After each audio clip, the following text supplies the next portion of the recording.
जनपद सीतापुर में न्याय को आमजन तक सरल और सुलभ बनाने की दिशा में एक महत्वपूर्ण पहल होने जा रही है।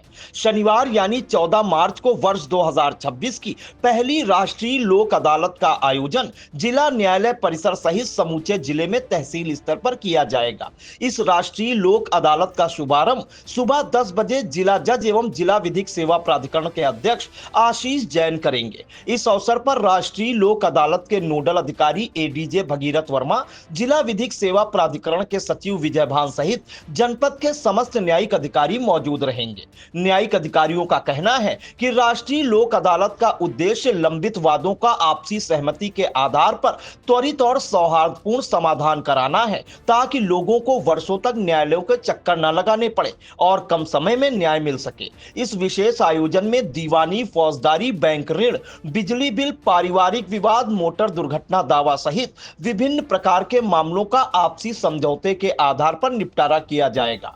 खास बात यह है कि इस बार राष्ट्रीय लोक अदालत के साथ साथ जनहित को ध्यान में रखते हुए बीसीएम अस्पताल के सौजन्य से एक निःशुल्क चिकित्सीय कैंप भी लगाया जाएगा। इस स्वास्थ्य शिविर में लोक अदालत में आने वाले वादकारियों, अधिवक्ताओं और आम नागरिकों का मुफ्त चिकित्सीय परीक्षण किया जाएगा, ताकि न्याय के साथ साथ स्वास्थ्य सेवा का लाभ भी लोगों को एक ही स्थान पर मिल सके। जिला विधिक सेवा प्राधिकरण ने अधिक से अधिक वादकारियों और आम नागरिकों से अपील की है कि वे इस राष्ट्रीय लोक अदालत का लाभ उठाते हुए अपने मामलों का सौहार्दपूर्ण समाधान कराएं। आइए अब आपको सुनाते हैं राष्ट्रीय लोक अदालत को लेकर नोडल अधिकारी एडीजे भगीरथ वर्मा ने आई इंडिया से खास बातचीत में क्या कुछ कहा।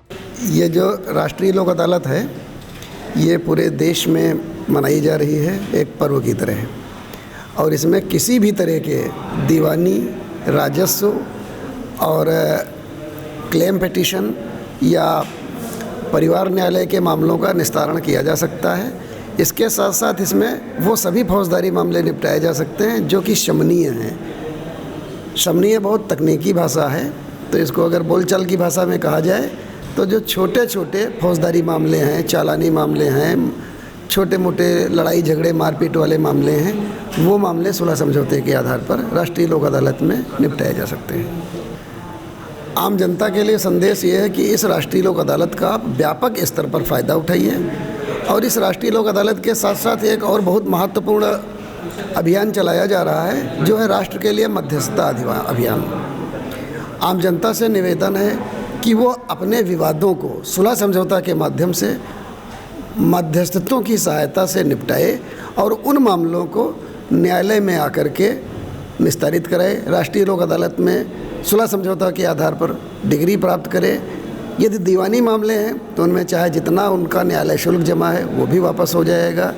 इसके साथ साथ जो मोटर एक्सीडेंट क्लेम ट्रिब्यूनल के मामले हैं, बहुत लंबे मामले चलते रहते हैं, उनमें शीघ्र प्रभावी अनुतोष पाने के लिए राष्ट्रीय लोक अदालत में वो आएँ। परिवार न्यायालय में जो पारिवारिक विवाद के मामले हैं, उनमें शीघ्र और प्रभावी अनुतोष पाने के लिए राष्ट्रीय लोक अदालत में वो लोग आएँ और इस लोक अदालत का स्वयं एवं अपने आसपास के लोगों को भी बताएं। बहुत अच्छा प्रश्न है आपका। राष्ट्रीय लोक अदालत की एक विशेषता है कि राष्ट्रीय लोक अदालत या किसी भी लोक अदालत में जो सुलह समझौता के माध्यम से मामले निस्तारित होते हैं, उनकी कोई अपील नहीं होती है। वो मामले अंतिम रूप से निर्णीत मामले होते हैं। अन्यथा की स्थिति में यदि आप लोग आपस में विवाद करके, चाराजोई करके किसी भी न्यायालय से कोई डिग्री प्राप्त करोगे तो वो अंतिम डिग्री नहीं होगी। जो भी व्यक्ति उस डिग्री से असंतुष्ट होगा वह उसके विरुद्ध अपील या निगरानी कुछ न कुछ अवश्य करेगा। लेकिन लोक अदालत के माध्यम से वो मामले निस्तारित होते हैं, उनकी कोई अपील नहीं होती है।